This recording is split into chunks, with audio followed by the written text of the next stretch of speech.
सबसे पहले तो we need to understand that we are a very young nation.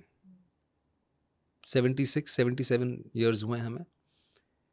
इतने सौवों साल के ऑपरेशन के बाद मुग़ल आए, फिर मुग़ल के पहले भी आए, कुछ डच आए, फ्रेंच आए, सारे आए, फिर नहीं सॉरी, पहले मुग़ल आए, फिर डच आए, फ्रेंच आए, फिर अंग्रेज़ आए।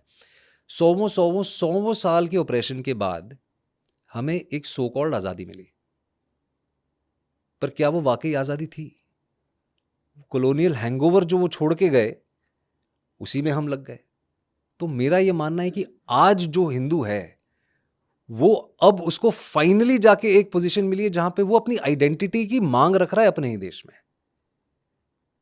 वो आइडेंटिटी जो है, द कॉन्सेप्ट ऑफ आइडेंटिटी, हम उस पर कई बार ध्यान नहीं देते। द कॉन्सेप्ट ऑफ सेंटिमेंट, दुनिया के बड़े बड़े युद्ध जो है वो सिर्फ sentiment, most of the major decisions we make in life are sentiment, are driven by sentiment. हम कैसा महसूस करते हैं। आज युद्ध भी अगर दो देशों के बीच में होता है तो वो उस पर्टिकुलर देश का, उस पर्टिकुलर किंगडम का जो राजा है या जो प्राइम मिनिस्टर है, वो कैसा महसूस करता है उस पर डिसाइड होता है। हम फीलिंग्स को, हम ऑपरेशन को, सप्रेशन को, सेंटिमेंट को वैल्यू नहीं कर रहे हैं।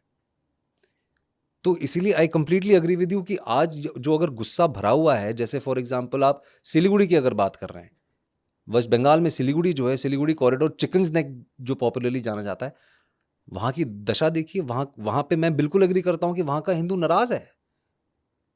मैं वहां पे था, किसी स्कूल की फंक्शन में गया हुआ था मैं वहां पे।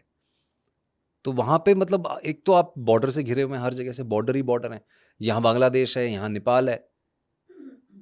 तो I completely agree with you, but this is a far larger deeper conversation कि we are firstly a very young nation. तो ये हिंदू को अगर आप कह रहे हैं कि आज़ादी कभी भी मिली हो और हम उस कॉन्सेप्ट में थे कि मिल गई, लेकिन सच में मिली नहीं, लेकिन अब अगर हिंदू को ये चेंज महसूस हो रहा है तो उसकी वजह क्या मानते हैं आप?